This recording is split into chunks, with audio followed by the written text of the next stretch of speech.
Hello friends, welcome to FDS pharmacy. तो आज की क्लास में हम डिस्कस करने वाले हैं जो diploma in pharmacy second year का सब्जेक्ट है हॉस्पिटल एंड क्लिनिकल फार्मेसी, इसका चैप्टर नंबर 4 ड्रग डिस्ट्रीब्यूशन का लेक्चर नंबर 3। ठीक है, इससे पहले वाले क्लास में हम 2 लेक्चर्स में टॉपिक्स कवर कर चुके हैं इस चैप्टर के, और आज की क्लास में हम ये सारे टॉपिक्स कवर करने वाले हैं। हम देखेंगे distribution of narcotic and psychotic substance and इनकी स्टोरेज देखना। ठीक है, क्या देखेंगे हम डिस्ट्रीब्यूशन कैसे प्रोसेस क्या होती है नार्कोटिक एंड साइकोट्रोपिक सब्सटेंस की, और उनकी स्टोरेज कंडीशन क्या होनी चाहिए। ये टॉपिक आज की क्लास में हम डिस्कस करने वाले हैं। अगर आप इसकी पीडीएफ डाउनलोड करना चाहते हो तो हमारी वेबसाइट पर से कर सकते हैं, fdspharmacy.in, और डिस्क्रिप्शन में लिंक है, वहां से भी जाके डाउनलोड कर सकते हो। टेलीग्राम चैनल को जरूर ज्वाइन करें, वहां पे हम डेली अपडेट डालते रहते हैं, जिससे कि आपकी एग्जाम की प्रैक्टिस अच्छे से हो जाएगी। तो चलिए आज की क्लास को स्टार्ट करते हैं। अगर आप डिप्लोमा इन फार्मेसी की पीडीएफ नोट्स या प्रैक्टिकल मैनुअल या इंपॉर्टेंट क्वेश्चन या असाइनमेंट डाउनलोड करना चाहते हो या पीडीएफ चाहते हो तो हमारे एप्लीकेशन पर ऑलरेडी अवेलेबल है FDS pharmacy D pharma notes के नाम से। वहां से जाके आप देख सकते हो और डाउनलोड भी कर सकते हो, लिंक डिस्क्रिप्शन में दी हुई है। ठीक है, तो सबसे पहले बात करेंगे distribution of narcotic and psychotropic substance and storage according to drug and cosmetic act, यानी according to drug and cosmetic act 1945। ठीक है, इसके बारे में हम डिटेल में देखेंगे फार्मेसी लॉ एंड एथिक्स में। नार्कोटिक एंड साइकोट्रोपिक सब्सटेंस और can not be sold without valid prescription for non ward and can not be dispensed without requisition form for ward in hospital. यानी दो point है कि drug and cosmetic act के according आप कोई भी narcotic और साइकोट्रोपिक सब्सटेंस को बेच नहीं सकते हो विदाउट वैलिड प्रिस्क्रिप्शन। ठीक है, पहली बात तो ये हो गई कि वैलिड प्रिस्क्रिप्शन होनी चाहिए, विदाउट वैलिड प्रिस्क्रिप्शन आप बेच नहीं सकते हो। ठीक है, सेकंड आप हॉस्पिटल में रखने के लिए विदाउट मतलब हॉस्पिटल में डिस्पेंस नहीं कर सकते हो विदाउट रिक्वेशन, जब तक जरूरत ना हो जब तक आप डिस्पेंस नहीं कर सकते हो हॉस्पिटल में। They are also called control substance, इनको और हम क्या बोलते हैं, कंट्रोल सब्सटेंस। ठीक है, ये question fill in the blanks में एमसीक्यू में पूछा जा सकता है कि कंट्रोल सब्सटेंस किन्हें बोलते हैं, तो नार्कोटिक एंड साइकोट्रोपिक सब्सटेंस को हम कंट्रोल सब्सटेंस बोलते हैं।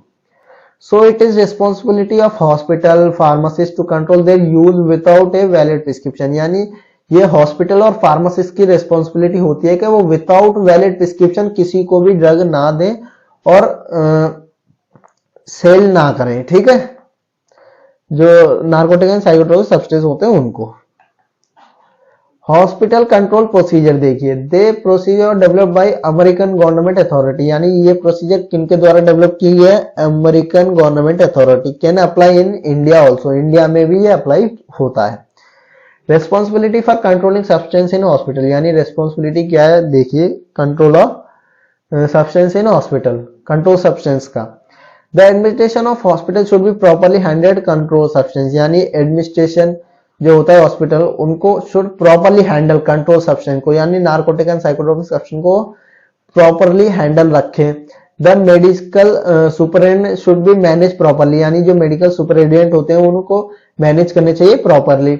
The chief pharmacist he should look after the purchase storage dispensing of controlled substance, यानी जो चीफ फार्मासिस्ट होता है उनको सारी चीजें देखनी चाहिए, purchase storage dispensing control substance की। ठीक है, यानी वो कहां से परचेस हुआ, कितना परचेस, स्टोरेज कंडीशन उसकी देखनी चाहिए, और डिस्पेंस कितना हो रहा है, वो सारे किनको देखना चाहिए, चीफ फार्मासिस्ट को।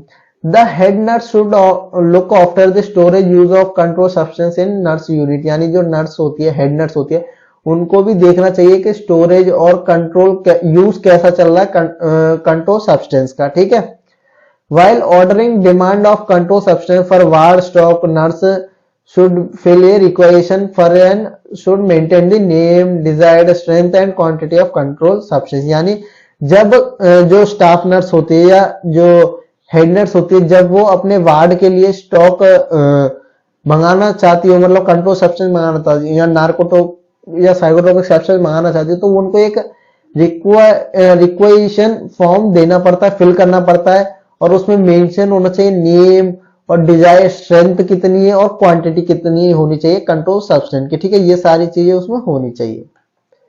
देखिए ये कुछ इस तरीके का होता है requisition form for ward stock control substance, तो देखिए इस तरीके से होता है। ठीक है, वार्ड नंबर, कोड, डेट वगैरह, हॉस्पिटल का नाम होता है और कितने कैप्स, क्वांटिटी और आइटम्स कौन कौन से चाहिए और उनकी प्राइस क्या क्या है। ठीक है,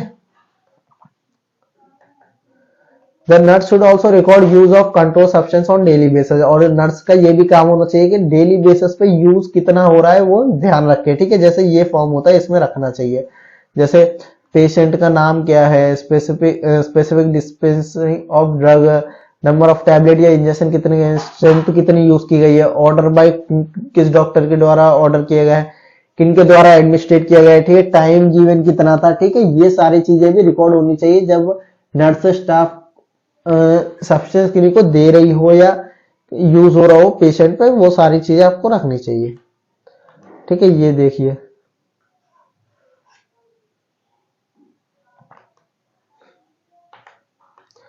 prescription controlling drug for out patient department, यानी प्रिस्क्रिप्शन कैसे कंट्रोल किया जाए आउट पेशेंट डिपार्टमेंट के लिए। The prescription prescribe for out patient pharmacy, the pharmacy prescription should be following information, यानी अगर आउट पेशेंट है, आउट पेशेंट डिपार्टमेंट का पेशेंट है, तो उसमें क्या क्या होने चाहिए प्रिस्क्रिप्शन में, वो सारी चीजें देखिए। एक तो फुल नेम होना चाहिए पेशेंट का, हॉस्पिटल का नंबर और एड्रेस होना चाहिए, डेट होनी चाहिए, name and strength of prescribe control drug, यानी कितना नेम होना चाहिए और स्ट्रेंथ होनी चाहिए कि प्रिस्क्राइब कंट्रोल ड्रग्स की, ठीक है। कंट्रोल ड्रग्स वही होते हैं narcotic and psychotropic substance. Quantity of drugs, frequency and route of administration लिखा होना चाहिए उस पे, और सिग्नेचर ऑफ फिजिशियन, ठीक है। ये सारी चीजें होनी चाहिए, जब भी आप नार्कोटिक और साइकोट्रिक सब्सटेंस दे सकते हो फार्मेसी से। Procedure in case of waste destruction और कंटेमिनेशन एक्सेट्रा, ठीक है। प्रोसीजर क्या है अगर वो वेस्ट हो जाए, डिस्ट्रैक्ट करना हो या कंटेमिनेट करना हो। A liquid part of the narcotic solution unused, the remaining part of solution is ampoules which is not used should be thrown into the sick by nurse, यानी जो एम्पल्स होते हैं यानी जो सीसी होती है उनको आपको मतलब नर्स के द्वारा फेंक देनी चाहिए, ठीक है।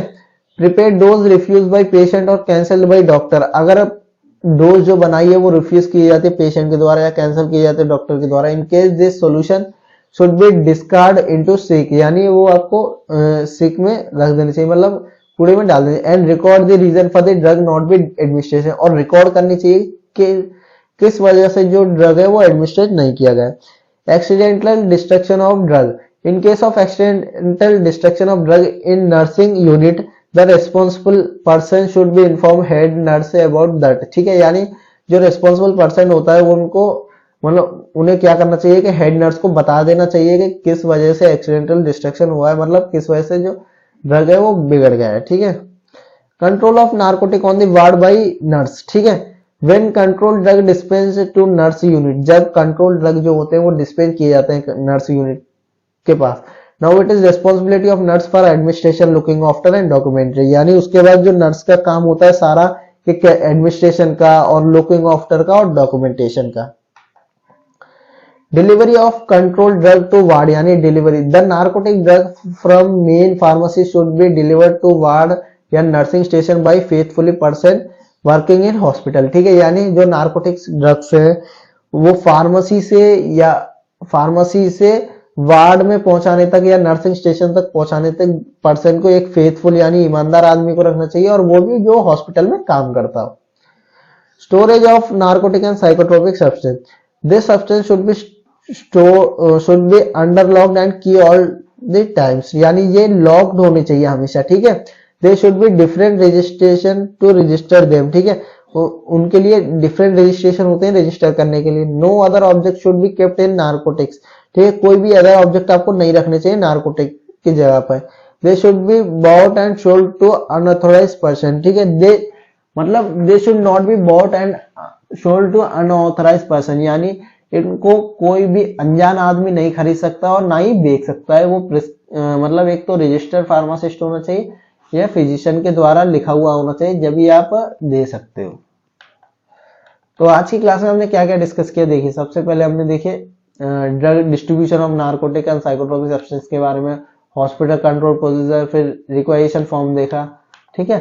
प्रिस्क्रिप्शन कंट्रोल के बारे में देखा, prescription in case of waste destruction या कंटामिनेशन, स्टोरेज कंडीशन के बारे में डिस्कस किया।